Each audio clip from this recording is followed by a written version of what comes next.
എല്ലാവർക്കും വിനീത നമസ്കാരം. ശ്രീമദ് ഭാഗവതം ദശമസ്കന്ധം അധ്യായം 75 ശ്ലോകം 18 മുതൽ 26 വരെ 9 ശ്ലോകങ്ങൾ. അങ്ങനെ യുധിഷ്ഠിര മഹാരാജാവ് അവഭൃത സ്നാനത്തിന് പോകുന്ന ആ ഘോഷയാത്ര ഗംഭീരമായിട്ട് നല്ല രസകരമായിട്ട് ഇതാ വർണ്ണിച്ചിരിക്കുന്നു. ഓം നമോ ഭഗവതേ വാസുദേവായ കൃഷ്ണായ വാസുദേവായ ഹരയേ പരമാത്മനെ പ്രണതക്ലേശനാശായ ഗോവിന്ദായ നമോ നമഃ. ശ്ലോകം 18. ഓം നമോ ഭഗവതേ വാസുദേവായ. സമ്രാട് രഥമാരൂഢ സദശ്വം രുക്മമാലിനം വ്യരോചത സ്വപത്നീഭി ക്രിയാഭി ക്രതുരാടിവ. നല്ല കുതിരകളെ പൂട്ടി സ്വർണമാലകൾ കൊണ്ട് അലങ്കരിച്ച രഥത്തില് ഭാര്യമാരോടുകൂടി കയറിയിരുന്ന ചക്രവർത്തിയായ ധർമ്മപുത്രര് അംഗക്രിയകളാകുന്ന പത്നിമാരോടുകൂടിയ രാജസൂയ മഹായജ്ഞം മൂർത്തി ധരിച്ചു വന്നിരിക്കുകയാണോ എന്ന് തോന്നുമാറ് ശോഭിച്ചു.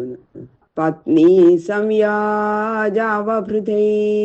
ചരിത്വാതേ തമൃത് ആചാന്തം സ്നാപയാഞ്ചക്രു ഗംഗായാം സഹ കൃഷ്ണയാ. ഋത്വിക്കുകള് യുധിഷ്ഠിരനെ കൊണ്ട് പത്നി സംയാജം എന്നൊരു വിധം യാഗം ചെയ്യിപ്പിച്ചു. പിന്നെ ദീക്ഷാന്ത സ്നാന സമയത്തിൽ ചെയ്യേണ്ട വിശേഷ കർമ്മങ്ങളെയും പാഞ്ചാലി സഹിതനായിട്ട് ചെയ്യിച്ച് ആചമനം കഴിപ്പിച്ച് ഗംഗയില് സ്നാനം ചെയ്യിപ്പിച്ചു. അങ്ങനെ സ്നാനം ചെയ്യുമ്പോൾ കുറെ മന്ത്രങ്ങളൊക്കെ ചെല്ലാനുണ്ട്. അതാണ് ആചമം അവര് ചെയ്യിപ്പിച്ചു എന്ന് പറയുന്നത്. ദേവദുന്ദുഭയോ നേതു നരദുന്ദുഭിഭിः സമം മുമുജു പുഷ്പവർഷാണി ദേവർഷി പിതൃമാനവാ. മനുഷ്യലോകത്തിലുള്ള ദുന്ദുഭി മുതലായ വാദ്യവിശേഷങ്ങളെ പ്രയോഗിച്ചു. ആ സമയത്ത് തന്നെ ദേവന്മാരും അവരുടെ വാദ്യങ്ങളും മുഴക്കി. അങ്ങനെ ദേവന്മാരും ഋഷികളും പിതൃക്കളും മനുഷ്യരും അവിടെ പുഷ്പവൃഷ്ടി ചെയ്തു ഗംഗാതീരത്തും. സസസ്നുസ്തത്ര തത്ര സർവേ വർണ്ണാശ്രമയുധാ നരാ മഹാപാതക്യവിയത സദ്യോ മുച്ഛേദ കിൽബിഷാൽ. അവിടെ കൂടിയിരുന്ന വർണ്ണാശ്രമാദി സഹിതരായ സകല ജനങ്ങളും ആ പുണ്യ സമയത്ത് ഗംഗാ സ്നാനം ചെയ്തു. ഈ സമയത്ത് അദ്ദേഹത്തിന്റെ ഒപ്പം എല്ലാവരും സ്നാനം ചെയ്യുമ്പോൾ മഹാപാതകം ഉള്ളവനായാൽ പോലും ഉത്തരക്ഷണത്തില് പാപനിർമുക്തനായിട്ട് ഭവിക്കും. ഇപ്പൊ എല്ലാവരും ആ സമയത്ത് സ്നാനം ചെയ്തു പുണ്യ സമയത്ത്. അഥ രാജാഹതേ ക്ഷൗമേ പരിധായ സ്വലംകൃത ഋത്വിക് സദസ്യ വിപ്രാദീൻ ആനർച്ചാഭരണാംബരേ. അങ്ങനെ സ്നാനം കഴിഞ്ഞപ്പോ രാജാവായ യുധിഷ്ഠിരൻ കോടി വസ്ത്രം ധരിച്ച് ഉത്തരയൊക്കെ ഇട്ട് ആഭരണാദികൾ കൊണ്ട് തന്റെ ദേഹം അലങ്കരിച്ചു. ഋത്വിക്കുകളെയും സഭ്യന്മാരെയും ബ്രാഹ്മണരെയും യഥോചിതം വസ്ത്രാഭരണാദികൾ നൽകി സൽക്കരിച്ചു. എല്ലാവർക്കും കൊടുത്തു വസ്ത്രങ്ങൾ, ആഭരണങ്ങൾ മുതലായ. ബന്ധുജ്ഞാതി നൃപാൻ മിത്രസുഹൃദോന്യാശ്ച സർവശ അഭീക്ഷ്ണം പൂജയാമാസ നാരായണ പരോ നൃപ. എല്ലാ പ്രാണിവർഗത്തിലും അന്തര്യാമിയായി വസിക്കുന്ന ശ്രീനാരായണനെ ആരാധിക്കണം എന്നുള്ള ആഗ്രഹത്തോടു കൂടിയ രാജാവ് ബന്ധുക്കളും ജ്ഞാതികളുമായ രാജാക്കന്മാരെയും സാധാരണ സംബന്ധികളും സ്നേഹിതന്മാരുമായവരെയും എന്ന് വേണ്ട, അവിടെ സന്നിഹിതരായ എല്ലാ ജനങ്ങളെയും സകല ജനങ്ങളെയും അഭീഷ്ട വസ്തു പ്രദാനങ്ങളാൽ ശ്രീനാരായണ ബുദ്ധ്യ എല്ലാവരെയും അത്യന്തം ഭക്തിപൂർവം പൂജിച്ചു. അവിടെ വന്ന ജനങ്ങൾ മുഴുവൻ ശ്രീ ഗുരുവായൂരപ്പനാണ്, ശ്രീ ഭഗവാനാണ്, ശ്രീനാരായണ മൂർത്തിയാണ് എന്ന് സങ്കല്പിച്ച് എല്ലാവരെയും ഭക്തിപൂർവം പൂജിച്ചു.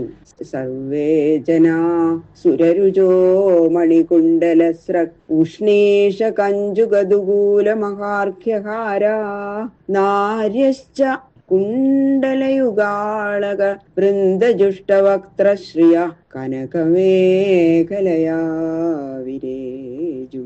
ദേവന്മാരെ പോലെ അതിതേജോമയന്മാരായ പുരുഷന്മാര് രത്നം കൊണ്ടുള്ള കർണാഭരണം, വിശേഷമായ പൂമാല, തലക്കെട്ട്, കുപ്പായം, വിശേഷ മൃദുവസ്ത്രം, ഏറ്റവും വില പിടിച്ച മുത്തുമാല, രാജാധിരാജൻ സൽക്കരിച്ചു നൽകിയ സൽക്കരിച്ചു നൽകിയതല്ലേ, ഇതൊക്കെ അങ്ങോട്ട് ധരിച്ച് എല്ലാവരും വളരെ ശോഭിച്ചു. സ്ത്രീകളും അതെ, കർണാഭരണങ്ങൾ കൊണ്ടും കുറുനിരകൾ കൊണ്ടും സ്വതേ വർദ്ധിച്ച മുഖകാന്തിയോടുകൂടിയവരും അരയില് സ്വർണം കൊണ്ടുണ്ടാക്കിയ അരഞ്ഞാൽ ധരിച്ചവരുമായിട്ട് ഏറ്റവും വിളങ്ങി.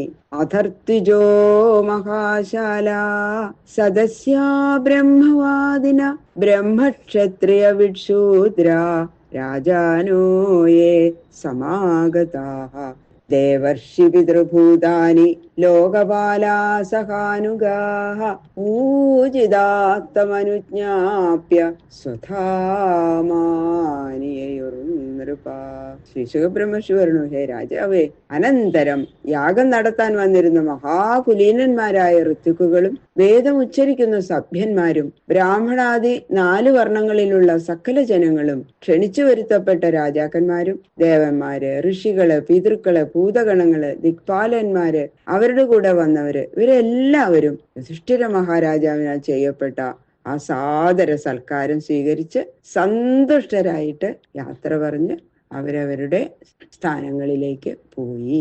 ബാക്കിയുള്ള ശ്ലോകങ്ങള് നാളെ നോക്കാം. സർവത്ര ഗോവിന്ദ നാമ സങ്കീർത്തനം, ഗോവിന്ദ ഗോവിന്ദ.